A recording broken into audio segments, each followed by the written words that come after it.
Buenas tardes, hermanos, hermanas, amigo, amiga que estás del otro lado. Que Dios te bendiga mucho. Y con motivo de que vamos a festejar pronto el Día del Amigo, busqué una palabra de Dios, un texto bíblico que se encuentra en el Evangelio de San Juan, capítulo 16, a partir del versículo 13, dice: nadie tiene mayor amor que este, que uno ponga su vida por sus amigos. Vosotros sois mis amigos si hacéis lo que yo os mando. Ya no os llamaré siervos, porque el siervo no sabe lo que hace su señor, pero os he llamado amigos, porque todas las cosas que oí de mi Padre os las he dado a conocer. Nuestro mejor amigo, el Señor Jesucristo. Y meditando en esta palabra, estuve leyendo un artículo de Sociedades Bíblicas que decía así, que Cristo inició la iglesia sobre la base de relaciones que reunieron a hombres contradictorios, opuestos entre sí, sospechosos y desconfiados, dice Germán Ortiz, Jesucristo sus discípulos. Y durante 3 años les abrió su mente y corazón, los hizo convivir entre sí y servir al prójimo. Su propuesta consistía en regalarles su amistad. El artículo continúa, pero una frase que quiero rescatar y recalcar: la amistad es una de las maneras más concretas, sólidas y palpables de hacer pueblo y de hacer iglesia. Para concluir, en Hebreos 10, a partir del versículo 26 al 25, encontramos el siguiente texto: mantengamos firme y sin fluctuar la esperanza que profesamos, porque fiel es el que prometió. Tengámonos en cuenta unos a otros, a fin de estimularlos al amor y a las buenas obras. No dejemos de congregarnos, como es la costumbre de algunos, sino animémonos unos a otros, y con más razón ahora que vemos que aquel día se acerca. Así que como iglesia, cuando festejemos el Día del Amigo, que nuestra mente y nuestra mirada esté puesta en Cristo. Dios te bendiga.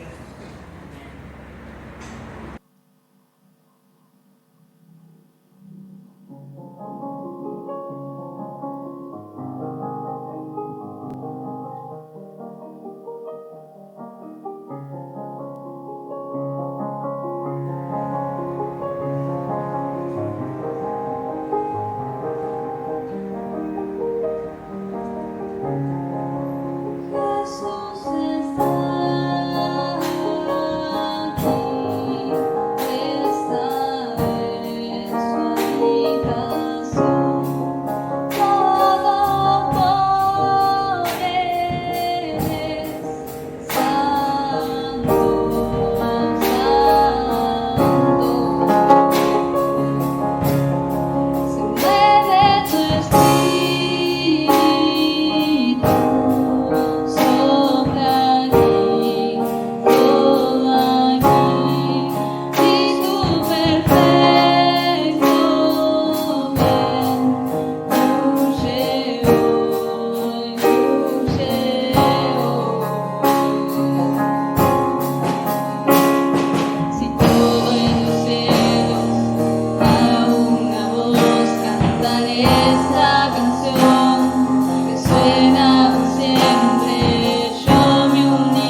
Muy buenas tardes, queridos amados hermanos. Un saludo con la paz del Señor.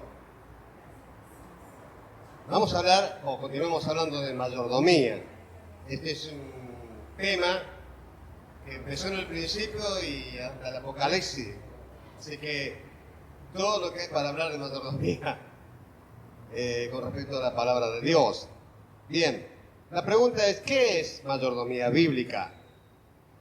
Hay respuesta para eso. Para descubrir lo que la Biblia dice acerca de la mayordomía, comencemos con el primer versículo. En el principio creó Dios los cielos y la tierra. Ese es el primer versículo que comienza las Sagradas Escrituras. En el principio creó Dios los cielos y la tierra. Génesis 1:1. Como el Creador, Dios tiene todo el derecho absoluto de propiedad sobre todas las cosas de este mundo y del universo. Si pasamos por alto esto, es como si el botón de una camisa lo abrochara en el segundo ojal. ¿Cómo quedaría la camisa abrochada? Quedaría toda así, ¿no es cierto? No habría una línea correcta, ¿sí?, en la camisa o en la blusa. Esto viene a ser lo mismo. El principio de la mayordomía comienza así, en el Génesis. De ahí se desglosa todo lo que es mayordomía. Decía que Dios tiene el derecho absoluto de todas las cosas que Él ha creado, ¿sí?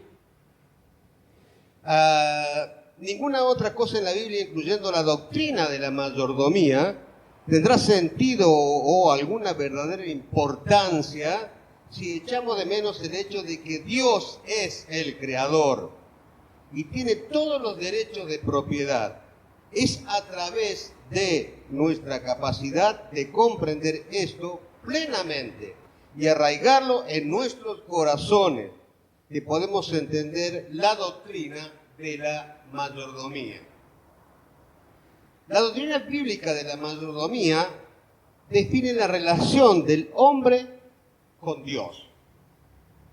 Define la relación del hombre con Dios. Identifica a Dios como el dueño y al hombre como el administrador. Dios convierte al hombre en su colaborador para administrar todos los aspectos de nuestra vida. El apóstol Pablo lo explica mejor diciendo, en 1 Corintios, capítulo 3, ¿sí? Vamos a ver, capítulo 3, ya lo tengo, no nos apuremos, capítulo 3, versículo 9, dice así: porque nosotros somos colaboradores de Dios y vosotros sois labranza de Dios, edificio de Dios. Conforme a la gracia de Dios que me ha sido dada, yo, dice Pablo, como perito arquitecto puse el fundamento y otro edifica encima, pero cada uno mire cómo sobreedifica. Porque nadie puede poner otro fundamento que el que está puesto, el cual es Jesucristo. Jesucristo es el primer y único fundamento donde comienza a sobreedificarse todo. Y si sobre este fundamento alguno edificare oro, plata, piedras preciosas, madera, heno, hojarasca, la obra de cada uno se hará manifiesta. ¿Sí? Toda obra que hagamos va a ser manifiesta en los postreros tiempos, ¿sí? Porque el día la declarará, pues por el fuego será revelada. Y la obra de cada uno, cual sea, el fuego la probará. Así que si usted edifica sobre oro, piedras preciosas, plata, seguramente esa obra va a permanecer. Ahora, si edifica, sobre heno y hojarasca, seguramente, al ser probada por fuego, se quemará totalmente. De cualquier manera, dice la palabra de Dios, si permanece la obra de alguno que sobre edificó, recibirá recompensa. A partir de este concepto podemos ver con precisión y correctamente valorar no solo nuestras posesiones, sino lo que es más importante, la propia vida humana. En esencia, la mayordomía define nuestro propósito en este mundo que Dios mismo nos ha asignado. Es nuestra oportunidad dada por Dios el unirnos a Él en su mundo y en el mover redentor eterno, conforme a lo que dice Mateo 28, 19 y 20, que todos conocemos. Y por todo el mundo, predicar el Evangelio, ¿sí? Hacer discípulos en todas las naciones, bautizándolos, ¿sí?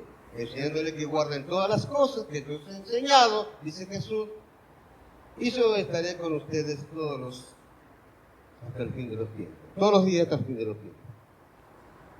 Esa es, digamos así, lo que Dios nos ha asignado. La mayordomía no se refiere a que Dios toma algo tuyo y mío, algo de nosotros. Es su método de derramar sus abundantes dones a su pueblo. En el Nuevo Testamento, las dos palabras griegas representan el significado de la palabra mayordomía. La primera palabra es epítropos, que significa administrador, capataz o mayordomo. Desde el punto de vista del gobierno significa gobernador o procurador. A veces se usa en el Nuevo Testamento para referirse a guardián, como en el Gálatas 4, 1, 2. Dice así, pero también dice el apóstol Pablo, digo, entre tanto que el heredero es niño, y nada difiere del esclavo, aunque es señor de todo, sino que está bajo guarda de tutores y curadores, hasta el tiempo señalado por el Padre. Así que nos habla, ¿sí?, de una guarda. La segunda palabra es oikónomos, también significa mayordomo, gerente o administrador. Y ocurre con mayor frecuencia en el Nuevo Testamento. Dependiendo del contexto, a menudo se traduce dispensación, mayordomía, gerencia, organización, administración, orden, plan o formación. Miren todo eso lo que significa mayordomía. Se refiere principalmente al orden o a la administración de un hogar o de los asuntos domésticos. Y para que tengamos presente. Especialmente en los escritos de Pablo, la palabra oikónomos recibe su pleno significado en lo que él ve como su responsabilidad de predicar el Evangelio como una comisión dada por Dios. En 1 Corintios, capítulo 9, ¿sí?, versículo 17, dice así. El 16 dice, pues si anuncio el Evangelio no tengo por qué gloriarme, porque me es impuesta necesidad. Y ay de mí si no anunciare el Evangelio. Y el 17 dice, por lo cual, si lo hago, de buena voluntad, recompensa tendré. Pero si de mala voluntad, la comisión me ha sido encomendada. ¿Se va entendiendo? ¿Sí? Bien. Pablo hace referencia a que su llamado proviene de Dios, y este llamado es la administración, mayordomía de la gracia de Dios por un ministerio divino que le ha sido encargado. Algo que también es importante en lo que Pablo está diciendo es que una vez que somos llamados y colocados en el cuerpo de Jesucristo, la mayordomía que se requiere de nosotros no es resultado de nuestro propio poder o habilidades. La fortaleza, la inspiración y el crecimiento en la administración de nuestras vidas debe venir de Dios a través del Espíritu Santo en nosotros. De lo contrario, presten atención por favor, nuestro trabajo es en vano y el crecimiento en la mayordomía es arrogante y meramente humano. Por consiguiente, debemos recordar siempre la única fuente de nuestra fortaleza en agradar a Dios. Que dice Pablo, todo lo puedo en Cristo que me fortalece. Filipenses 4:13. Pablo también dice, pero por la gracia de Dios soy lo que soy. Ahora, por la gracia de Dios eres lo que tú eres que eres. ¿Sí? Y su gracia no ha sido en vano para conmigo, pues he trabajado más que todos ellos, pero no yo, sino la gracia de Dios conmigo. Y cuando se refiere a todos ellos, se refiere a todos los que estuvieron antes que él o que están en ese momento trabajando en otros lares, predicando el Evangelio. Pero él dice, por la gracia de Dios, dice, soy lo que soy. Y su gracia no ha sido en vano para conmigo. Y eso es importante, que la gracia de Dios no sea en vano para contigo ni para conmigo. ¿Sí? Antes dice Pablo, he trabajado más que todos ellos. No sé si nosotros podemos decir eso, que hemos trabajado más que muchos, no sé. Pero sí, Pablo lo dice. Pero no yo, sino la gracia de Dios conmigo. Ahora es diferente si nosotros podemos decir que hemos trabajado mucho, pero no nosotros, sino la gracia de Dios con nosotros. O conmigo, o contigo. Eso está en 1 Corintios 15. La mayoría de las veces, cuando pensamos en una buena mayordomía, lo hacemos en cuanto a cómo administramos nuestras finanzas y nuestra fidelidad en dar los diezmos y ofrendas. Pero en la medida que empezamos a ver, es mucho más que eso. De hecho, es algo más que simplemente la administración de nuestro tiempo. Es mucho más. Nuestras posesiones, nuestro ambiente, nuestra salud. La mayordomía es nuestro testimonio obediente a la soberanía de Dios. Es lo que motiva a los seguidores de Cristo a ser activos, haciendo obras que manifiestan su fe en Jesús. La mayordomía de Pablo consistía en proclamar lo que le fue encomendado, que es la verdad del Evangelio. Y eso es también para nosotros, es sí y es amén. En esto hemos sido también, nosotros hemos sido encomendados por el Señor para predicar su palabra. La mayordomía define nuestra obediencia práctica en la administración de todo lo que está bajo nuestro control. Todo lo que se nos ha confiado. Y eso es mucho. Créame que es mucho. Es la consagración de nuestra propia vida y de nuestras posesiones al servicio de Dios. La mayordomía reconoce en la práctica que no tenemos el derecho de controlarnos a nosotros mismos o controlar nuestras propiedades. Dios tiene ese control. Esto significa que como administradores de Dios, somos administradores de lo que le pertenece a Dios y estamos bajo su permanente autoridad mientras administremos sus asuntos. Amén. Una mayordomía fiel significa que reconocemos plenamente que no somos dueños, sino que pertenecemos a Cristo, el Señor, quien se dio a sí mismo por nosotros. Ahora una pregunta para ir terminando. ¿Soy yo el Señor de mi vida? ¿O es Cristo el Señor de mi vida? Vuelvo a preguntarte, ¿soy yo el Señor de mi vida? ¿O es Cristo el Señor de mi vida? ¿Eres tú el Señor de tu vida? ¿O es Cristo el Señor de tu vida? Te digo, en esencia, la mayordomía expresa nuestra total obediencia a Dios y a nuestro Señor y Salvador Jesucristo. Porque a Él sea toda la gloria, el imperio, el poder y la alabanza por los siglos de los siglos. Amén. Vamos, en ese espíritu, vamos a orar por diezmos y ofrendas. Padre Santo, en el nombre de Jesús, nos humillamos delante de tu presencia por tu bendita, divina y excelente palabra. Señor, reconocemos que tuya es la gloria. Reconocemos que todo, Señor, todo lo que somos y nuestras pertenencias te pertenecen. Tú eres el mayor administrador, Señor, porque nos das vida y vida en abundancia. Porque tu palabra dice que en ti vivimos, somos y nos movemos. Señor. Qué mayordomía preciosa, Señor, que ejerces sobre nuestras vidas. Te alabamos y te bendecimos, Señor. Y ruego por mis amados hermanos que nos están viendo.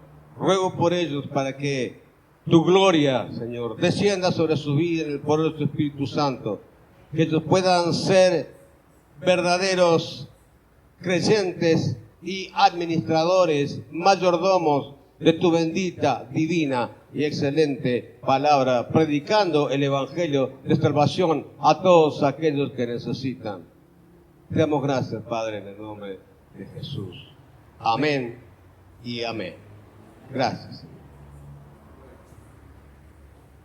Amén. Gloria al Señor.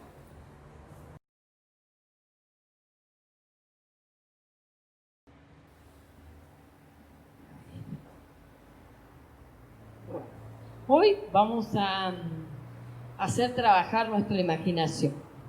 Yo quiero que tú te imagines que que está aquí somos tú y yo.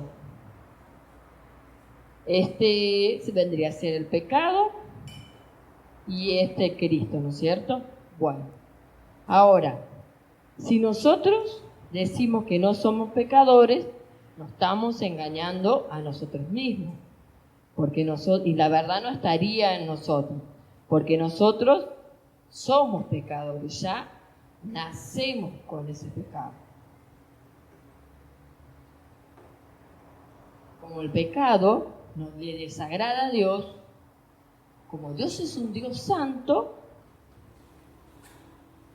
y al ver este problema, que el pecado nos separaba de Dios, porque Dios es un Dios santo, ¿qué hizo? ¿Qué dice la Biblia sobre esto? Porque de tal manera amó Dios al mundo, porque ha dado a su único Hijo unigénito, para que todo que en Él cree tenga vida eterna y no se pierda, ¿no es cierto? Por eso Cristo fue enviado, ¿no es cierto? Fue enviado por nuestros pecados. Jesús nos limpia de todo nuestro pecado. De todo aquel pecado que nosotros, ¿no es cierto?, nos hacía ver feitos, nuestro corazón, y nos limpia Él de todos nuestros pecados. ¿Dónde? En la cruz, en lo que Él hizo, ¿no es cierto?, en la cruz por nosotros. Él dio su vida por nosotros, por nuestros pecados, no solamente por nuestros pecados, sino también por el pecado de todo el mundo.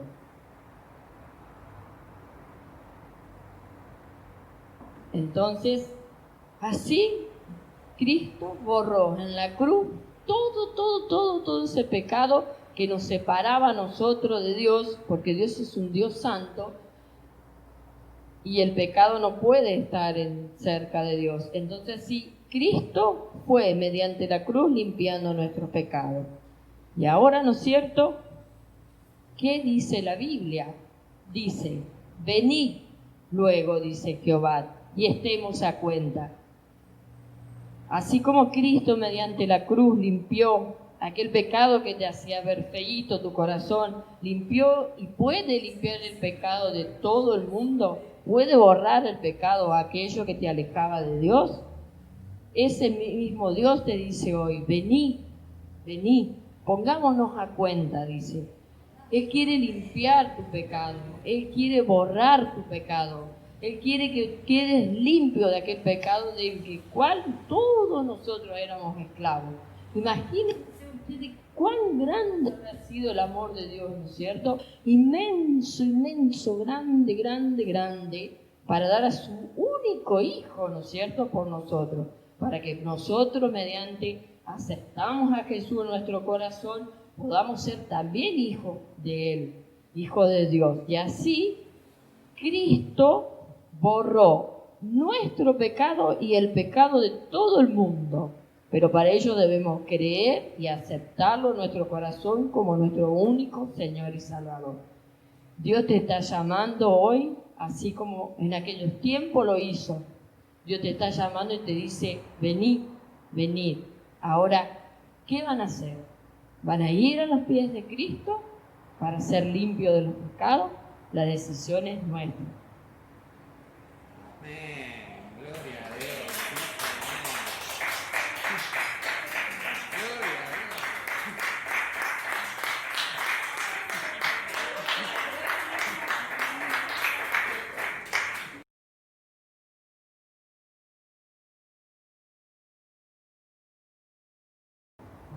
Quiero hablar del Evangelio.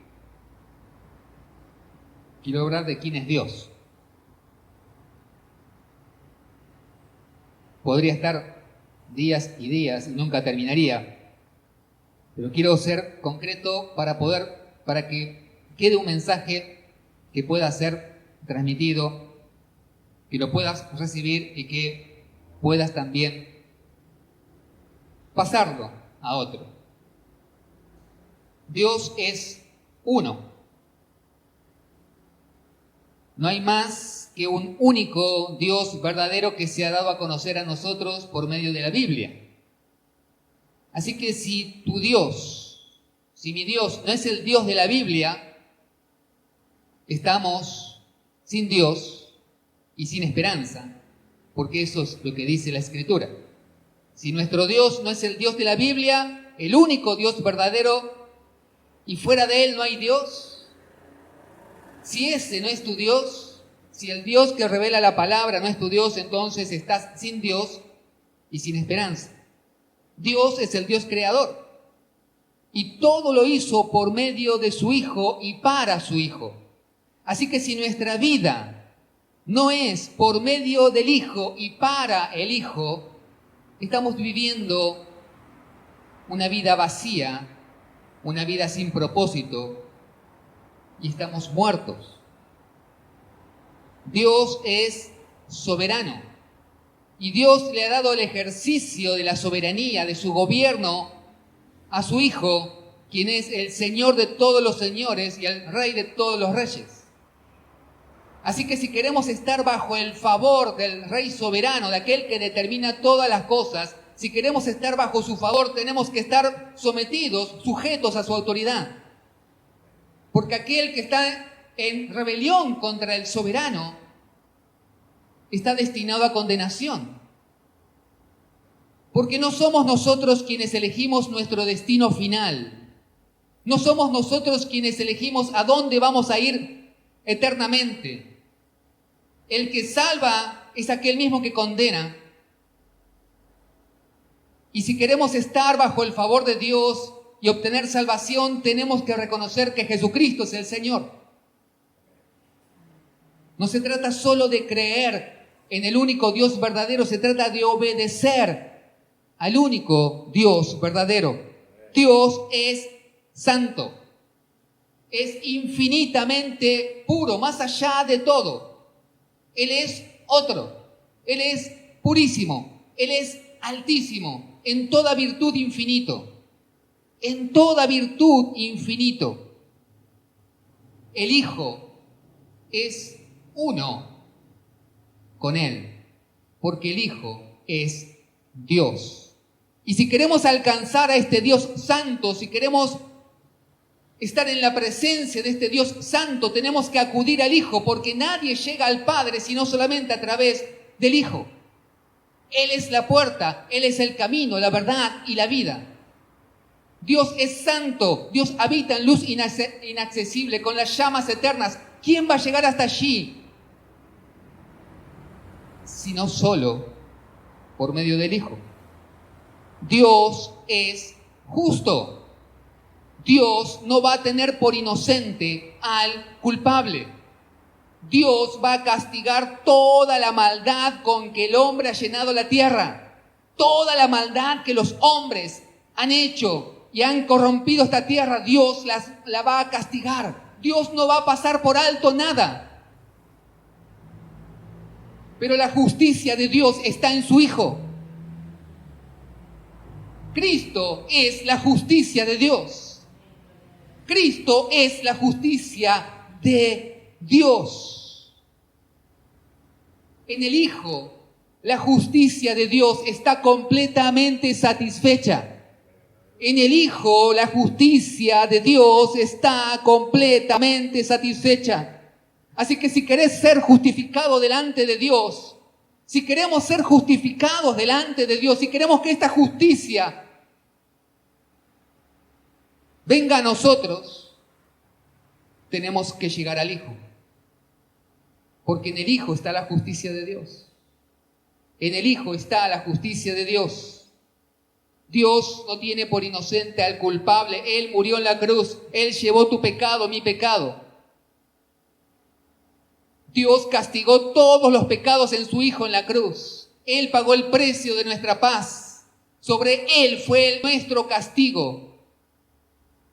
Y todo aquel que cree en Él es justificado delante de Dios, es perdonado delante de Dios. No hay manera de recibir el perdón de Dios fuera de Cristo. En Cristo tenemos el perdón de pecados, porque Él llevó el castigo que era nuestro. Él llevó el castigo que era nuestro.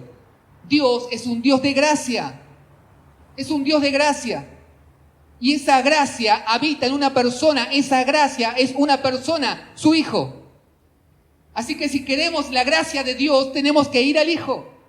Si queremos recibir la gracia de Dios, Dios da su gracia en su Hijo. Y fuera de su Hijo no da ninguna gracia. Dios habla y nos da todo en su Hijo, y fuera de su Hijo no nos da nada. No te da nada, no me da nada fuera de su Hijo. Dios no tiene nada para darnos, porque Él lo dio todo en su Hijo. Dándolo en la cruz, nos dio todo. Así que si queremos la limpieza de nuestro corazón, el perdón de nuestros pecados que solamente se reciben por gracia de Dios, por medio de la fe, tenemos que llegar al Hijo, creer en el Hijo, creer en quién es el Hijo y en lo que Él ha hecho, creer en su persona y en su obra, creer, confiar nuestra vida en sus manos, en quién es Él y en lo que hizo para recibir el perdón de nuestros pecados y la vida eterna. Dios es amor. Dios ama. Pero Dios ama en su Hijo. Si queremos ser amados por Dios, tenemos que llegar al Hijo. Si queremos recibir el amor de Dios, tenemos que llegar al Hijo, porque el amor de Dios está en su Hijo.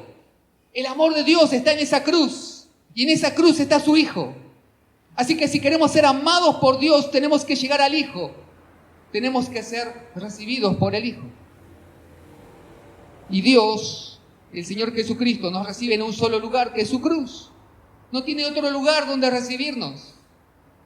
No ha determinado otro lugar donde recibirnos. No es en la iglesia donde vamos a encontrar a Cristo, es en la cruz del Hijo de Dios donde vamos a encontrar la salvación.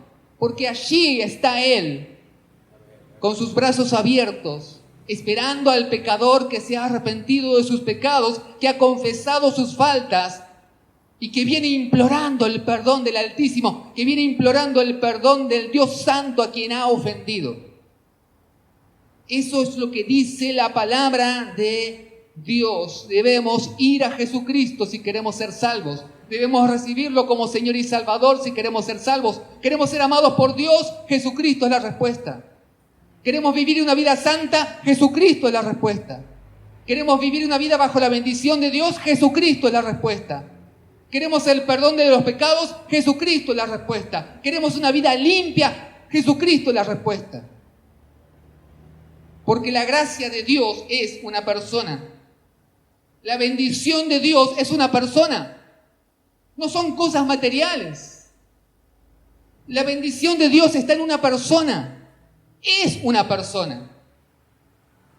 Y si queremos realmente vivir en este favor y en esta bendición, tenemos que llegar a esta persona.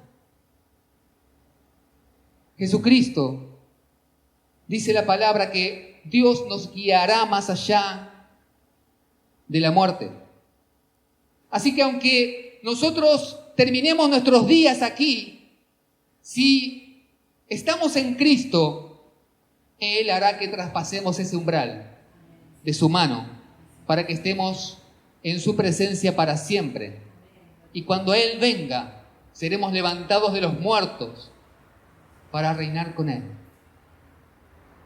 Esa es la verdad que dice la Escritura, que el perdón de Dios está en una persona, que la salvación de Dios está en una persona, que la justicia de Dios está en una persona, que la gracia de Dios está en una persona, que el perdón, que la limpieza de nuestras vidas está en una persona. Pero si no tenemos nada que ver con esa persona, entonces no tenemos nada de Dios, porque Dios nos da todo en su Hijo y fuera de su Hijo no nos da nada. Hay una mujer en la Escritura que lo creyó. De los muchos ejemplos que hay en la palabra de Dios, hoy te traigo este simplemente para que podamos meditar en esta verdad. Dice Lucas capítulo 7, verso 36 al 38, uno de los fariseos invitó a Jesús a comer. Así que Jesús fue a la casa del fariseo y se sentó a la mesa. Cuando una mujer de la ciudad, que era pecadora, se enteró de que Jesús estaba a la mesa en la casa del fariseo, llegó con un frasco de alabastro lleno de perfume. Llorando, se arrojó a los pies de Jesús y comenzó a bañarlos con lágrimas y a secarlos con sus cabellos. También se los besaba y los ungía con el perfume. Esta mujer entró y los demás que estaban allí dijeron, esta es una mujer pecadora. La consideraban posiblemente, por lo que se entiende de lo que era la sociedad en aquel tiempo y la sociedad judía de aquel tiempo, se entiende que esta mujer ejercía la prostitución. Por eso era mal vista, por eso era la mujer pecadora. Por eso cuando entró a aquella casa todos se espantaron. Pero esta mujer fue con un propósito a esa casa. Fue con un perfume, con un frasco de perfume. ¿Saben? Si ella ejercía la prostitución, ese frasco de perfume era lo que ella usaba en su trabajo. Ella perfumaba el lecho donde día tras día consumaba sus pecados. Era un perfume común, la palabra griega que se utiliza da a entender que era un perfume común, de uso común, no era el perfume caro que derramó después la hermana de Lázaro, 2 años y pico después. Esta es otra mujer. Esta mujer fue con ese perfume. Era símbolo de su propia vida. No era cualquier cosa, era el símbolo de su propia vida, de su propia indignidad, de su propia vida de pecado, de su propia vida sin Dios. Y ella lo llevó y estaba tomando una determinación ese día de que ese perfume ya no iba a servir más al pecado, que su propia vida ya no iba a ser más dada al pecado, sino al Rey de Israel. Ya no serviría más al pecado, sino a Jesucristo. Así que fue y derramó ese perfume, que era símbolo de su propia vida, de su vida de vergüenza, de su vida de pecado. ¿Saben la diferencia de esta mujer con los demás que estaban en la casa? No era que ella era más pecadora, sino que ella había reconocido su pecado y estaba arrepentida. Mientras que los demás que estaban en esa casa permanecieron duros en su corazón y no quisieron reconocerse pecadores y no quisieron reconocer y entender que tenían allí delante de ellos al Salvador y que tenían que arrepentirse de sus pecados y caer delante de sus pies para implorar su perdón. Una sola mujer creyó. No era más pecadora que los demás.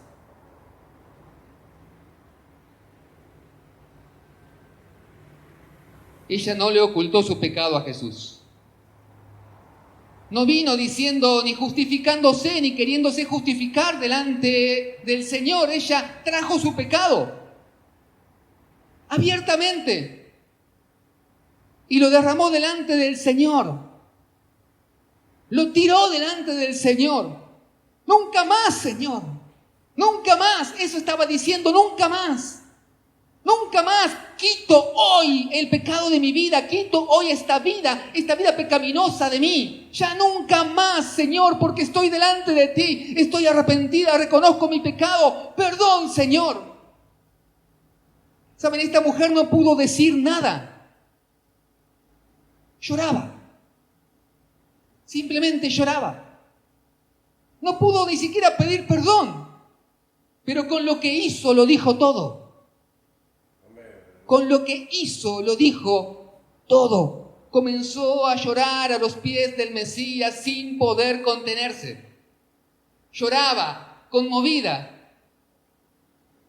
Le acercó el perfume, sacó la tapa, lo derramó y lloraba. Y sus lágrimas empezaron a caer sobre los pies del Señor. Y ella, indigna como se sentía, pecadora como se sentía, creyó que en vez de estar limpiando los pies del Señor, los estaba ensuciando con sus lágrimas.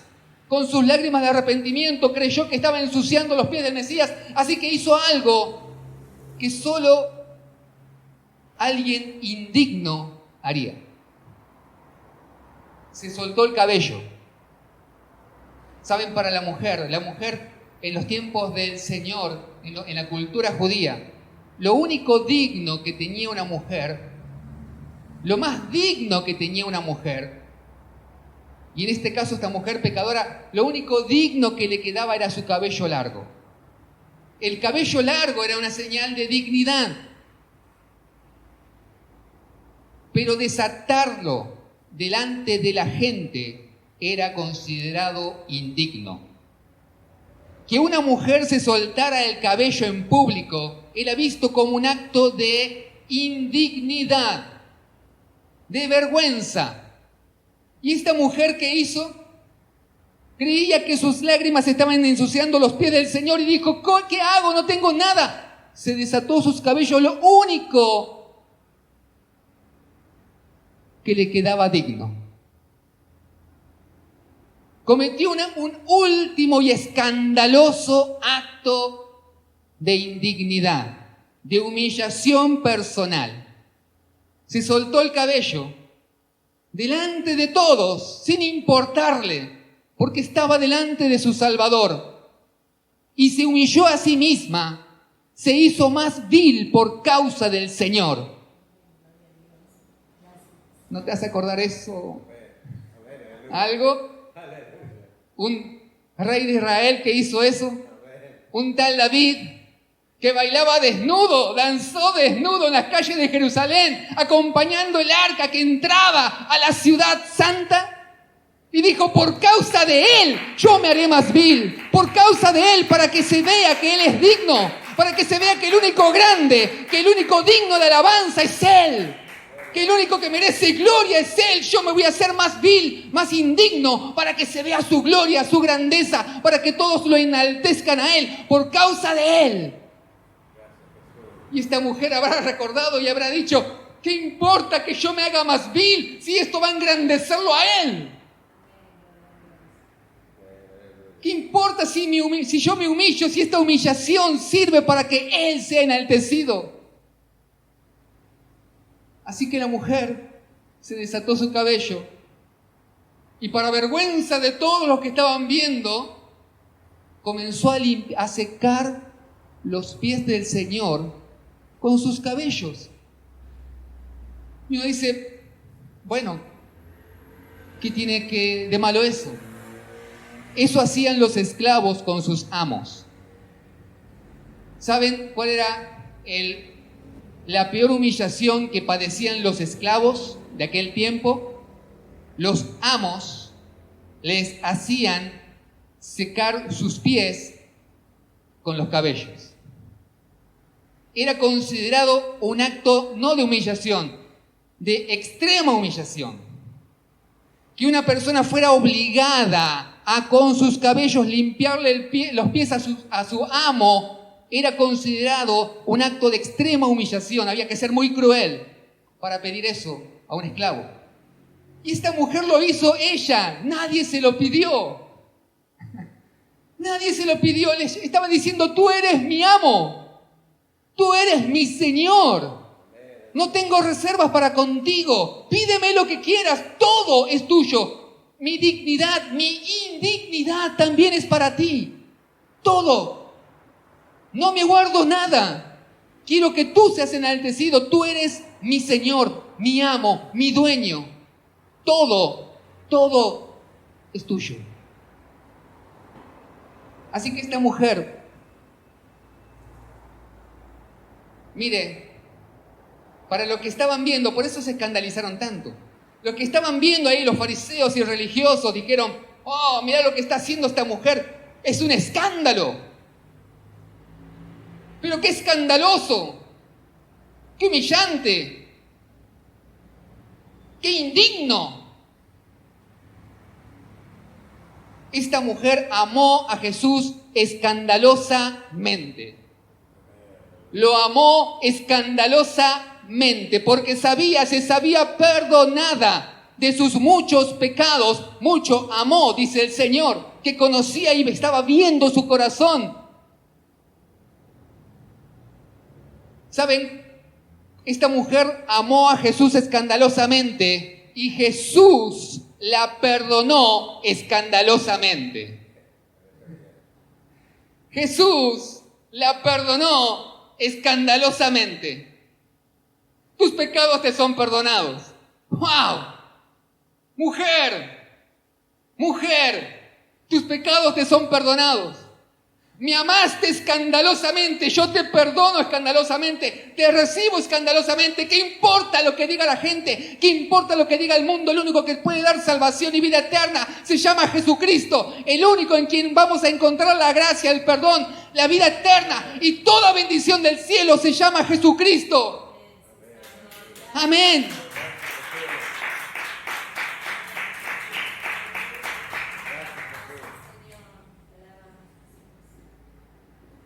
Él perdonó a esta mujer escandalosamente.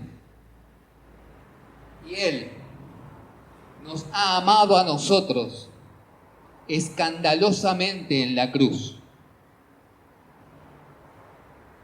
Porque Él se humilló a sí mismo, tomando forma de siervo.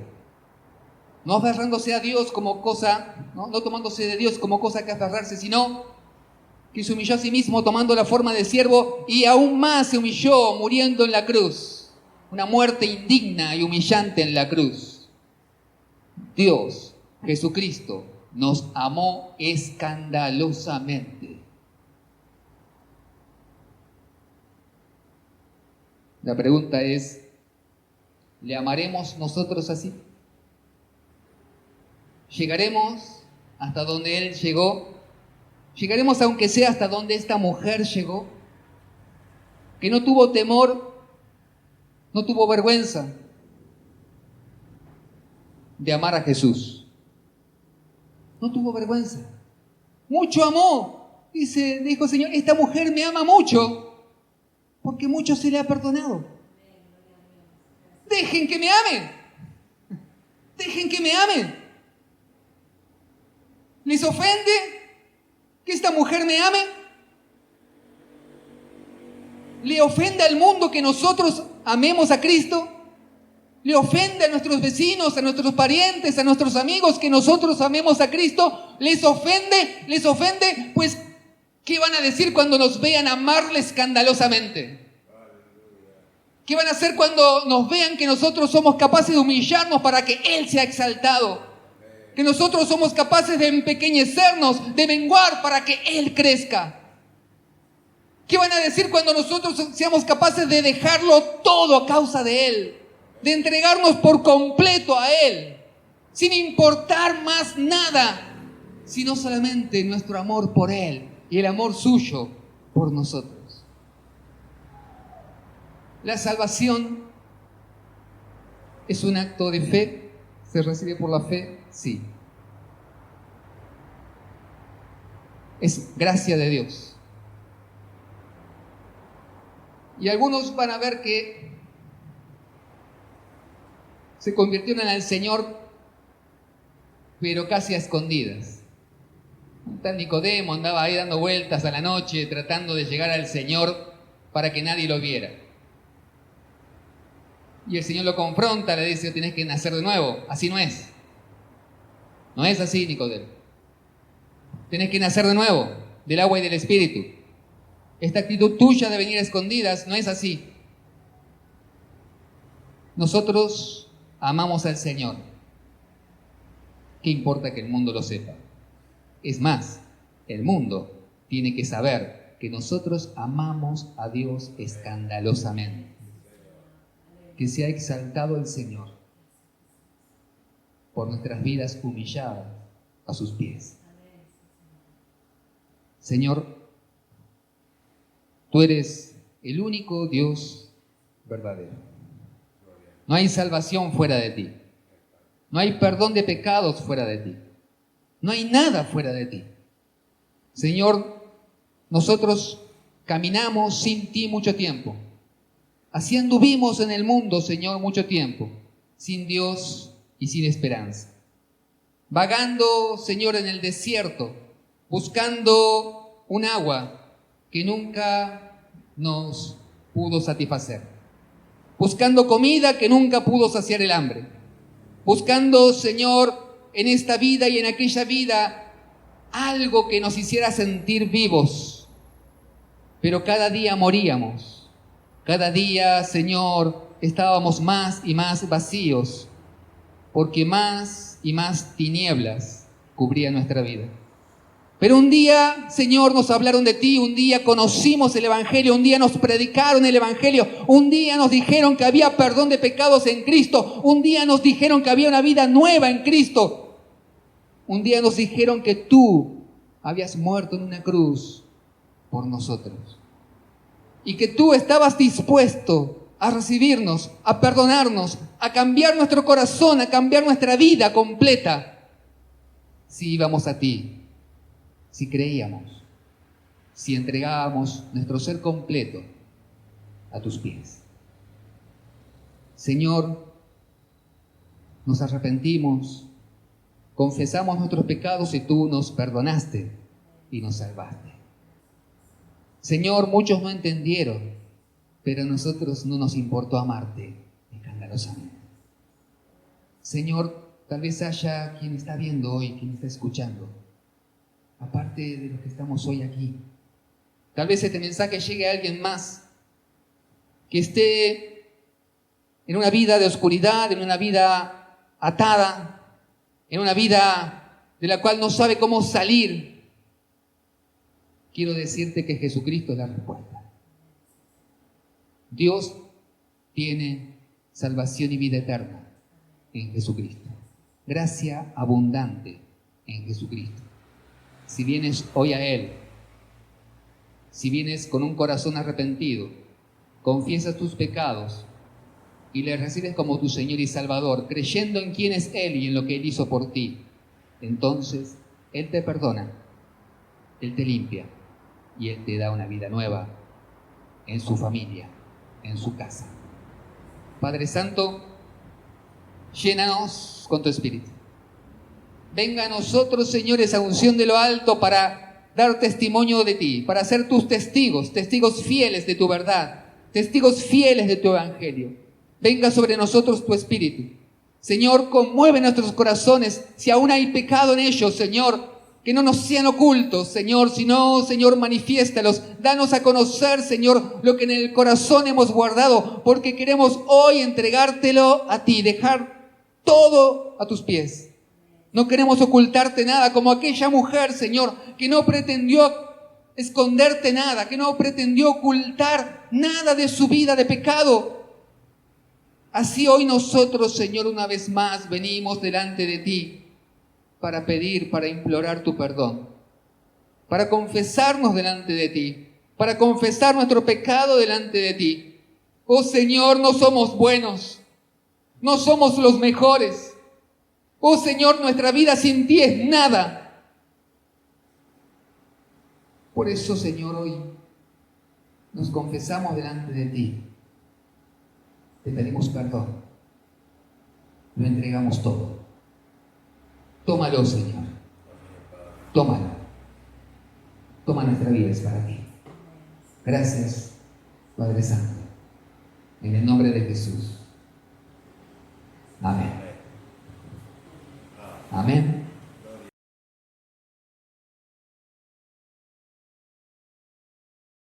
Porque queremos extender la bendición de Dios a todos, no solamente los que somos iglesia. Quisiéramos que en todos se haga verdad y realidad esta bendición sacerdotal. Que Dios le dijo a Aarón, así vas a bendecir al pueblo. Con esta bendición vas a bendecir al pueblo. Que nosotros hoy podamos recibir esa bendición y que sea verdad en nuestras vidas. Amén.